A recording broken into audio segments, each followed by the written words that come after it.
मैं सोने जा रहा हूँ। मैं बहुत थक गई हूँ। आज तो मैंने बहुत काम किया है। इन सब वर्ड्स के क्या मीनिंग है? यहाँ पे जितने भी वर्ड्स हमने बोले इन सब में कुछ ना कुछ मैं कर रही हूँ, कुछ ना कुछ हो रहा है। तो जब भी कोई भी वर्ड्स या सेंटेंसेस हम बनाते हैं तो मैक्सिमम से मैक्सिमम सेंटेंसेस में हम कुछ ना कुछ कर रहे होते हैं, हम कुछ ना कुछ इंफॉर्मेशन दे रहे होते हैं, बता रहे होते हैं कि हम क्या कर रहे हैं। तो इन्हीं सब वर्ड्स को कहते हैं वर्ब्स, जिसे हम हिंदी में क्रिया कहते हैं, इंग्लिश में हम उन्हें वर्ब्स कहते हैं, जो कि मुझे मदद करता है यह बताने में कि मैं कुछ कर रहा हूँ। तो विदाउट वर्ब्स सेंटेंस फ्रेमिंग करना बहुत बहुत मुश्किल है, बिकॉज कुछ ना कुछ इंफॉर्मेशन, कुछ ना कुछ काम बताना में ही, कुछ ना कुछ काम बताने को ही हम सेंटेंसेस में यूज करते हैं। और वर्ब्स बहुत बहुत इंपॉर्टेंट रोल प्ले करता है हमारे सेंटेंसेस फ्रेमिंग करने में। लेकिन हिंदी में क्या होता है, जब हम उसको बोल रहे हैं, खा रहा हूँ, पी रहा हूँ, सो रहा हूँ, सुन रहा हूँ, लिख रहा हूँ, तो उनके एक ही सिंपल फॉर्म में मीनिंग्स आ रहे हैं। वेयरएज इंग्लिश में क्या होता है, बहुत सारे ऐसे वर्ड्स हैं जिनके अलग अलग जगह पे अलग अलग तरह के मीनिंग्स आते हैं, कि मीनिंग्स चेंज हो जाते हैं। तो इनको ही कहाँ पे अप्लाई करना है, इसी में हम थोड़ा सा कंफ्यूज हो जाते हैं और उनको मिस यूज कर देते हैं, जिससे सेंटेंस का मीनिंग चेंज हो जाता है। हालांकि हमें पता नहीं होता है कि इसका ये मीनिंग है। वेयरएज द मीनिंग, जब हम कहीं पे भी किसी से एडवांस इंग्लिश में बात कर रहे होते हैं तो वहां तो हमारी पकड़ हो जाएगी और हमें तो शर्मिंदगी होनी पड़ेगी। लेकिन आज के बाद ऐसा कुछ नहीं होगा, क्योंकि आज हम बहुत अच्छे से इन सब सेंटेंस को, जिसको हम कहते हैं कंफ्यूजिंग वर्ड्स, सीखने वाले हैं, प्रैक्टिस करने वाले हैं, जिसकी वजह से आगे से जाके हमें कोई भी मुश्किल नहीं होने वाली। इनके मीनिंग समझेंगे, इनके एप्लीकेशन समझेंगे और ट्रिक्स के साथ आज हम इनको बताएंगे और सीखेंगे कि कैसे कंफ्यूजिंग वर्ब्स से हम अपने वर्ब्स की या अपनी जो लैंग्वेज, एडवांस इंग्लिश लैंग्वेज की जो स्किल है उसको इनहैंस कर सकते हैं। और आगे से हम लोगों के साथ अपनी इस स्किल को अपने फ्रेंड्स तक भी पहुंचाएंगे, ताकि वो भी अपने आप को डेवलप कर सकते हैं। जैसे हिंदी में अगर एक सेंटेंस बोला गया है, मैं सुन रहा हूँ तुम जो बोल रहे हो, हाँ, सुन ही रहा हूँ, बोलो, सुन रहा हूँ। इट मीन्स क्या है, सुन ही रहा हूँ। भले ही मैं अटेंटिवली सुनूं या मिस अटेंटिवली सुनूं, ध्यान से सुनूं या बिना ध्यान से सुनूं। लेकिन इंग्लिश में यही वर्ड्स अगर आ गए तो इनके दो वर्ड्स आते हैं, एक होता है हियर, एक होता है लिसन। हियर मतलब हम रास्ते में जा रहे हैं, कभी कभी देखते हैं कि नॉइज पॉल्यूशन हो रहा है, कोई कहीं पे लाउड म्यूजिक बज रहा है, टैक्सी के हॉर्न्स बज रहे हैं, गाड़ी की विसल बज रही है, बहुत सारे साउंड हम सुन सकते हैं। तो इन सब साउंड को इग्नोर करते हुए आगे जाते हैं, ध्यान नहीं देते हैं, को कहते हैं इंग्लिश में हियर। और यहीं पे अगर अटेंटिवली मेरे दोस्त मुझे कुछ कह रहा है या we are having a conversation, मैं ध्यान से सुन रहा हूँ, तो यहाँ पे वर्ड है लिसन। सो देखा, हिंदी में तो बहुत आसान था, बट इंग्लिश में ये हमें कंफ्यूज कर गया। लेकिन आज के बाद तो हम कंफ्यूज होने वाले ही नहीं है, क्योंकि ना खुद हम अपने आप को बल्कि अपने दोस्तों को भी ब्रिलियंट बना देंगे आज के बाद एडवांस इंग्लिश में। तो आज हम कुछ ऐसे 16 वर्ड्स सीखने वाले हैं, जिनके एप्लीकेशन, जिनके मीनिंग और ट्रिक्स सीखेंगे कि कैसे हमें पता चलेगा कि इसके बाद ये वर्ड्स होने चाहिए और ये फॉर्म होने चाहिए।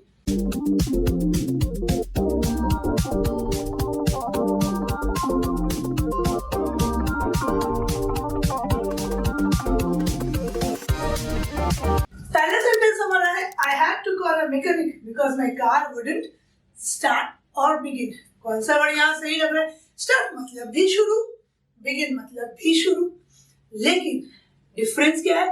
बिगिन मतलब मैंने कोई काम शुरू किया था, बहुत साल पहले किया था, अभी भी कर रहे हूँ मैंने, और इसको शुरू करते करते आज मैं उसको एक ऊंचाई पे ले गया। लेकिन स्टार्ट, जब भी हम कोई न्यू बिजनेस, कोई मैकेनिक, कोई इंडस्ट्री, कोई व्हीकल्स, इनके बारे में बात करेंगे तो हम बिगिन नहीं स्टार्ट यूज करेंगे।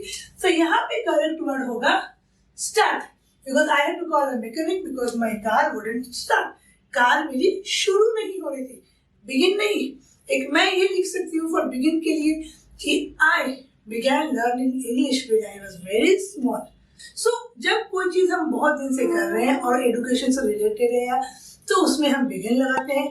लेकिन कोई कार, मैकेनिक, बिजनेस है तो उसके लिए हम स्टार्ट यूज करेंगे, ना कि बिगिन। जब हम इन सेंटेंसेस को पढ़ेंगे तो हमें ऑटोमेटिक भी समझ में आता है ये वर्ड अप्रोप्रिएट नहीं है, ये वर्ड अप्रोप्रिएट है। अब सेकेंड सेंटेंस में हम एक और ट्रिक्स देखेंगे। जैसे हमने यहाँ एक ट्रिक देखा, सेकेंड में one more trick is there, you should sit और सिट डाउन टू ईट। अब हमको सिट बैठना है या सेट। सेट मतलब भी किसी चीज को सेट कर देना, सिट मतलब बैठना। तो यहाँ पे हमारा वर्ड आएगा you should sit down to eat. देखो सिट के बाद यहाँ पे डायरेक्ट कोई भी ऑब्जेक्ट नहीं है। वर्ब्स के दो फॉर्म है, हमने पहले भी पढ़ा है, ट्रांजिटिव और इंट्रांजिटिव वर्ब। जो मेरे चैनल पे नए नए जुड़ रहे हैं वो मेरे पिछले वीडियो में जाके ट्रांजिटिव और इंट्रांजिटिव वर्ब के बारे में देख सकते हैं और अपने आप को रिकैप कर सकते हैं। तो ट्रांजिटिव वर्ब और इंट्रांजिटिव वर्ब, जब भी हम ये दो कंफ्यूजिंग वर्ब्स के साथ डील करेंगे तो हम देखेंगे कि एक होगा ट्रांजिटिव वर्ब और एक होगा इंट्रांजिटिव वर्ब। ट्रांजिटिव वर्ब में हमें ऑब्जेक्ट मिलेगा, डायरेक्ट ऑब्जेक्ट रिलेट जिसमें हम कर सकते हैं वो होता है ट्रांजिटिव वर्ब।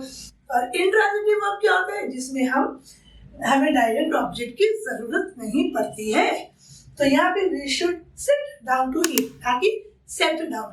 सेट डाउन के लिए हम क्या लिख सकते हैं, like Mary set the vegetables on the store, मतलब उसने वेजिटेबल्स को स्टोर पे लगा दिए हैं बेचने के लिए, शी हैज अ शॉप। तो वो सेट मतलब किसी भी चीज को सेट कर देना, अच्छे से अरेंज करना, और सिट हुआ नीचे बैठ जाना। Come to our next sentence, let us all rise या raise for the national anthem. हमें राइज करना है या रेस करना है। राइज मतलब क्या होता है, जब हम किसी भी पोस्टर में हो और हम ऊपर की तरफ उठ के खड़े हो गए, उसको कहते हैं राइज। स्ट्रेट जब हम उस चीज को rise, like the sun rise, ऊपर की तरफ उठता है सुबह हर सुबह। रेज का मीनिंग होता है ये भी बड़ा होना, ग्रो होना, बड़ा होना, या मैं किसी चीज को उठा दिए से। The teacher raise the pen from the table, उठाया ऊपर की तरफ। जैसे पेरेंट्स रेज देयर चिल्ड्रन या अपब्रिंग देयर चिल्ड्रन, लेकिन रेज अपब्रिंग उसका सिनोनिम है, और raise the parents raise their children मतलब छोटे से बड़ा करते हैं। लेकिन यहाँ है नेशनल एंथम, तो यहाँ क्या होगा, हम उठ के खड़े हो गए, because we have due respect for our country and the national anthem. So let us all rise for the national anthem. यहाँ पे हम यूज करेंगे वर्ड राइज, ना कि रेज। राइज के साथ हमने क्या लिखा है यहाँ पे, फॉर द नेशनल एंथम। यहाँ पे भी हमारा डायरेक्ट ऑब्जेक्ट कुछ भी नहीं है, so this is also intransitive verb. So you can see कि एक ट्रांजिटिव होगा और एक इंट्रांजिटिव वर्ब होगा जब भी हम इस तरह के कंफ्यूजिंग वर्ब के साथ डील करेंगे। तो इसके साथ क्या हो रहा है, कंफ्यूजिंग वर्ब्स के साथ साथ हम ट्रांजिटिव और इंट्रांजिटिव वर्ब्स को भी आराम से रिकैप कर रहे हैं और प्रैक्टिस कर रहे हैं। हमारा next sentence, they adopted a child from the orphanage और adopted a child from the orphanage। Adopt मतलब किसी को भी गोद लेना, और अडैप्ट मतलब लाइक एनिमल्स दे डू और we also do certain times. Like अभी अगर हम किसी हॉट प्लेस में रह रहे हैं और सपोज हम अभी कश्मीर या कहीं और जा रहे हैं which is very cold, so we adapt पे रहने की कोशिश करते हैं, अपने आप को इस एनवायरनमेंट में रहने के लिए हम अपने आप को रेडी करते हैं, उसको बोलते हैं अडैप्ट। और यहाँ पे अडॉप्ट मतलब किसी को गोद लेना।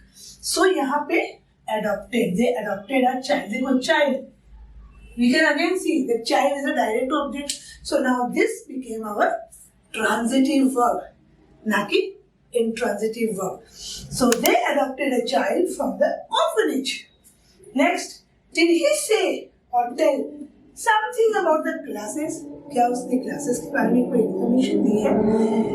Now see the word say and tell. Say और tell का क्या difference होगा? से मतलब क्या होता है, जब किसी के कहे हुए वर्ड्स को हम आके दोहराते हैं। Someone else has spoken and we are saying it, that then we say that say. But when I am narrating or instructing someone to do this or that, like do this, bring your books, don't go out, close the door, इस तरह जब हम instruct करें directly जो किसी के बोले हुए ना हो, वहां पे यूज करते हैं हम वर्ड टेल। लेकिन किसी और ने बोला और उसको हम अगर बता रहे हैं तो वो हो जाएगा से। सो यहाँ पे अगर did he say something about the classes, again यहाँ पे कोई ऑब्जेक्ट नहीं है, so this is an intransitive verb. So है ना बहुत बहुत ज्यादा एक्साइटिंग एंड मजेदार। कंफ्यूजिंग वर्ड्स को मीनिंग्स के साथ चुटकियों में कंप्लीट कर देंगे। आज के बाद हमें कभी भी कंफ्यूजिंग वर्ड्स कंफ्यूज ही नहीं कर पाएंगे। नेक्स्ट है डेनियल इमिग्रेटेड और एमिग्रेटेड टू साउथ अमेरिका इन 2020। अब यहाँ पे देखो दोनों words they look similar but they have a different meaning. Immigrated means when someone else leaves own country और वो आपके देश में रहने आता है परमानेंटली, वो अपना देश छोड़ के आपके देश में रहने आता है। और इमिग्रेटेड मीन्स हम अपना देश छोड़ के किसी और कंट्री में जाके फुल्ली वहीं पे सेटल हो जाते हैं, उसको बोलते हैं इमिग्रेटेड। तो कैसे पहचानेंगे immigrated and immigrated? Daniel immigrated और इमिग्रेटेड कैसे पहचानेंगे? टू साउथ अमेरिका मतलब साउथ अमेरिका में जाके रहा जा रहा है, मीन्स डेनियल अपना देश छोड़ के दूसरे देश में जाके रह रहा है। तो यहाँ पे जो टू वर्ड है, जो प्रेपोजिशन टू है, ये हमें हेल्प करता है ये वर्ड को आइडेंटिफाई करने में। अगर ये होता immigrated from this a place तो हमें समझ में आता कि इमिग्रेटेड, बट हम यहाँ पे यूज करेंगे immigrated to south America in 2020, मतलब वो अपना देश छोड़ के 2020 में साउथ अमेरिका में जाके सेटल गया। नेक्स्ट, कुड यू प्लीज बोरो और लेंड मी योर पेन? बोरो मतलब भी उधार और लैंड मतलब भी उधार, लेकिन डिफरेंस क्या है? बोरो मतलब मैं किसी और से ले रहा हूँ और लैंड मतलब मैं किसी और को दे रहा हूँ। तो यहाँ पे जब कोई मुझे पूछ रहा है can you please borrow me your book, borrow me your pen, no, borrow word तब यूज करेंगे जब मैं किसी से ले रहा हूँ। सपोज मैं लाइब्रेरी में जा रहा हूँ, वहां से बुक्स बोरो करके लेके आ रही हूँ, लेकिन मैं किसी और को दे रही हूँ अपने पेन यूज करने के लिए, तो यहाँ पे मैं यूज करूंगी word lend. So could you please lend me your pen? हम किसी से पेन मांग रहे हैं उधार में, तो मैं ये वर्ड यूज करूंगी can you please lend me your pen. अब यहाँ पे हम देख सकते हैं कि यहाँ पे डायरेक्ट ऑब्जेक्ट है, दिस इज ट्रांजिटिव, क्योंकि इंट्रांजिटिव नहीं है। सो बोरो मीन्स जब हम किसी से लें, लेंड मीन्स जब हम किसी को दें। तो यहाँ पे can you please lend me your pen, so lend is the correct word, not borrow. Next, can you please lay the books on the table or can you please lie the books on the table? lay मतलब नीचे रखना, arrange करना, lay करना, बिछाना, and lie मतलब horizontal posture में जब हम बेड पे lie करते हैं सोने के लिए, like I am lying down on the bed, horizontally जब मैं lie कर रही हूँ, सो रही हूँ, उसको बोलते हैं lie। और ये होता है lay, प्रॉपर्ली से सेटअप करना नीचे। तो यहाँ पे होगा can you please lay the books on the table. So these are some of the confusing words जो कि हमने आज सीखा, बहुत ही ईज के साथ, बहुत ही आसानी के साथ। अब इनको हम अपनी एडवांस इंग्लिश में मीन्स रोज बोल चाल की प्रैक्टिस में हम अपने दोस्तों के साथ जब इन वर्ड्स को परफेक्शन के साथ यूज करेंगे तो वो भी सरप्राइज और शॉक्ड हो जाएंगे और आप अपने दोस्तों को भी सिखा सकते हैं। तो नेक्स्ट वीडियो भी कुछ ऐसे ही मजेदार या इंटरेस्टिंग टॉपिक के साथ होने वाली है। तब तक आप इसको प्रैक्टिस कीजिए। किसी को कोई डाउट्स हो या कोई एग्जांपल और देना चाहे मुझे या कुछ और वर्ड्स जो उनको कंफ्यूज कर रहा है, मुझे कमेंट बॉक्स में मेंशन कर सकते हैं। मैं उस पर एक और फ्रेश वीडियो बना के दूंगी, क्योंकि बच्चों के साथ पढ़ना और पढ़ाना दोनों ही मुझे बहुत पसंद है। Till the next time, bye bye, thank you, take care.